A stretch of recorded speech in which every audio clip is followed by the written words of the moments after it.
Hi friends, welcome to Kannamma உலகம். எல்லாரும் எப்படி இருக்கிறீங்க? இன்னைக்கு நம்மளோட கிச்சனை நமக்கு பிடிச்ச மாதிரி எப்படி வச்சுக்கலாம் அப்படிங்கிறத தான் பார்க்க போகிறோம். இதில் எல்லாமே சின்ன சின்ன டிப்ஸ் தான் இருக்குது. இது பிகினர்ஸ்க்கு யூஸ்ஃபுல்லாக இருக்கும். ஸோ வாங்க வீடியோக்குள்ளே போகலாம்.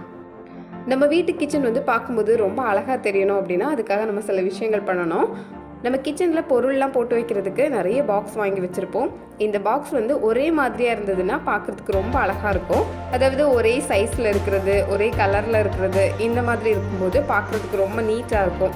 ஒவ்வொன்றும் ஒவ்வொரு கலரில் வேறு வேறு சைஸில் அந்த மாதிரி இருந்ததுன்னா பார்க்குறதுக்கு யூனிஃபார்மாக இருக்காது. அது அவ்வளோ நீட்டான லுக்கு கொடுக்காது. நம்ம வாங்கும்போதே ஒரு 6 பாக்ஸ் அந்த மாதிரி சேர்த்து வாங்கிக்கிட்டோம் அப்படின்னா ஒரே மாதிரியாக நமக்கு கிடைக்கும். சின்ன அழகாக இருக்கும். அதே மாதிரி பாக்ஸ் இந்த மாதிரி சேர்த்து வாங்கும்போது கொஞ்சம் ஆஃபரில் கிடைக்கும். ஒரே நேரத்தில் நம்ம நினைக்கிற பாக்ஸ் எல்லாமே நமக்கு கிடைச்சிடாது. ஸோ அதனால் கடைக்கு போகும்போது நம்ம தேடுற மாதிரி பொருள் கிடைச்சிது அப்படின்னா கொஞ்சம் கொஞ்சமாக அப்படி வாங்கி வச்சு சேர்த்துக்கலாம். இந்த மாதிரி நம்ம பண்ணிகிட்டே வரும்போது ஒரு கட்டத்தில் நம்ம கிச்சன் பார்க்குறதுக்கு யூனிஃபார்மாக அழகாக இருக்கும். வாங்கும்போது இதை மட்டும் கவனிச்சா போதும். ஒரே சைஸில் இருக்குதா, ஒரே கலரில் இருக்குதா அப்படிங்கிறத பார்த்து வாங்கினோம் அப்படின்னா அந்த செல்ஃப் கொஞ்சம் நீட்டான லுக்கில் இருக்கும். பார்க்குறதுக்கு ரொம்ப அழகாக இருக்கும். அடுத்ததான் நம்ம ஸ்டவ் பக்கத்துலேயே அடிக்கடி எடுக்கிற பொருட்களை வச்சுருப்போம். அது ஒரு சின்ன செல்ஃப் மாதிரி கிடச்சிதுன்னா அதை வாங்கி வச்சுக்கலாம். பிளாஸ்டிக்லேயும் இருக்குது, ஸ்டீல்லேயும் இருக்குது. அதுலேயும் 2 அடுக்கு இருக்கிறது, 3 அடுக்கு இருக்கிறது, அந்த மாதிரிலாம் கூட இருக்குது.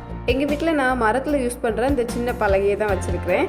ஸோ இதில் தான் நான் அடிக்கடி யூஸ் பண்ணுற பொருள்லாம் இருக்கும். இந்த கத்திரி, லைட்டர், கத்தி, அப்புறம் எண்ணெய், ஸ்பூன் அடிக்கடி எடுப்போம். புளி, உப்பு, இது தான் நான் அடிக்கடி எடுக்கிறது. ஸோ கை எப்போவும் அதுக்காக தான் போகும். அதனால் அந்த மாதிரி நான் ரொம்ப யூஸ் பண்ணுற பொருட்களை மட்டும் இப்படி தனியாக எடுத்து வச்சுருக்கிறேன்.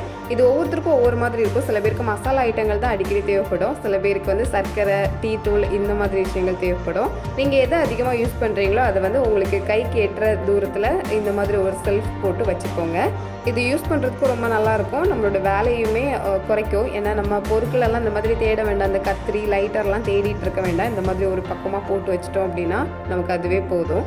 அடுத்தது நம்ம கிச்சனும் ஒரு ரூம் தான். அதனால் அதையும் அழகுபடுத்தணும். ஏன்னா நம்ம கிச்சனில் நிற்கும்போது அது பார்க்குறதுக்கு ரொம்ப அழகாக இருந்தது அப்படின்னா நமக்கு அந்த ரூமே ரொம்ப பிடிச்சி போகும். இயற்கையாகவே தண்ணி ஊற்றி வளர்க்குற செடி கிடச்சிது அப்படின்னா அதை கிச்சனில் வச்சுக்கோங்க. இப்போதைக்கு வீட்டுக்குள்ளே வைக்கிற மாதிரி சின்ன செடி எதுவும் இல்லை அப்படின்னா இந்த மாதிரி ஆர்டிஃபிஷியலாக கிடைக்கிற ஃப்ளவர்ஸ் வச்சுக்கலாம். பெண்களுக்கு ஃப்ளவர்னாலே ரொம்ப பிடிக்கும். ஸோ இந்த மாதிரி நமக்கு பிடிச்ச விஷயங்களை கிச்சனில் வைக்கும்போது அந்த ரூமே நமக்கு ரொம்ப பிடிக்கும். சமைக்க வந்திருக்கோம், வேலை பார்க்க வந்திருக்கிறோம் அப்படிங்கிற ஒரு ஃபீல் நமக்கு இருக்காது. அது தவிர சில மோட்டிவேஷன் கோட்ஸ் இல்லை உங்களுக்கு பிடிச்ச படங்களை கூட இந்த மாதிரி மாட்டி வச்சுக்கலாம். கிச்சன் இன்னும் அழகாக தெரியும். அடுத்து நம்ம கிச்சனில் ரொம்ப முக்கியமாக பண்ண வேண்டியது நம்மளோட ஜன்னலை ஓப்பன் பண்ணி வைக்கிறது. ஜன்னல் பூட்டி வச்சுட்டு நம்ம சமையல் பண்ணோம் அப்படின்னா அந்த ஹீட் உள்ளே நிற்கும். நமக்கு ரொம்ப கஷ்டமாக இருக்கும். அதோட நமக்கு தேவையான அளவுக்கு காற்று கிடைக்காது. கிச்சனில் அவ்வளோ வெளிச்சம் இருக்காது. ஜன்னல் இருந்தது அப்படின்னா அதை கண்டிப்பாக ஓப்பனில் விடுங்க. இப்போ இந்த ஜன்னல் கொஞ்சம் உயரத்தில் இருக்குது அப்படிங்கிறதுனால காற்று முகத்துக்கு நேரம் வராது. காற்று அவ்வளோ அடிக்காது. இருந்தாலும் வெளிச்சத்துக்காக திறந்து வைக்கிறது. அப்போ தான் அந்த புகையாவது வெளியே போகும். கிச்சனில் இருக்க ஹீட் வெளியே போகணும் அப்படிங்கிறதுக்காகவே எல்லா ஜன்னலையும் ஓப்பனில் வச்சுருவேன். நைட்டு சமையலெல்லாம் முடிச்சதுக்கப்புறம் அதை க்ளோஸ் பண்ணி வச்சுருவேன். சில வீட்டில் எப்போவும் பூட்டியே தான் வச்சுருப்பாங்க. அதை அவாய்ட் பண்ணிடுங்க. கண்டிப்பாக ஜன்னல் ஓப்பனில் வைங்க. அப்போ தான் காற்று உங்களுக்கு தேவையான காற்றும் வரும். நமக்கு கிச்சன் வெளிச்சமாக இருக்கும். அப்போ தான் நம்ம கொஞ்சம் ஃப்ரீயாக நின்று சமைக்க முடியும். ஏன்னா காற்று கிடைக்காம இருந்ததுன்னா ரொம்ப கஷ்டமாக இருக்கும்.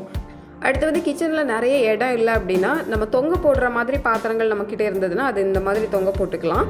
ஜன்னலில் இருக்கிற இந்த கம்பிகளையே நம்ம யூஸ் பண்ணிக்க முடியும். இந்த தோசைக்கல் லைட் வெயிட் தான், வெயிட்டே கிடையாது. அதனால இது நல்லாவே தாங்கும். முடிஞ்ச வரைக்கும் நமக்கிட்ட அவ்வளோ இடம் இல்லை அப்படின்னா இந்த மாதிரி விஷயங்களை தொங்க போட்டுட்டோம் அப்படின்னா ஒரு இடத்துல அது எல்லாமே ஒதுங்கிடும்.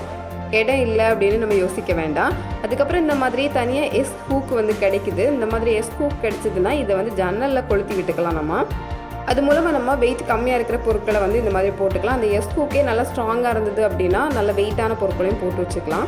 இதுக்கெல்லாம் தனித்தனியாக இடம் அடைக்காமல் நம்ம இப்படி தொங்க போட்டோம் அப்படின்னா நமக்கு எடுக்கிறதுக்கும் ரொம்ப ஈஸியாக இருக்கும்.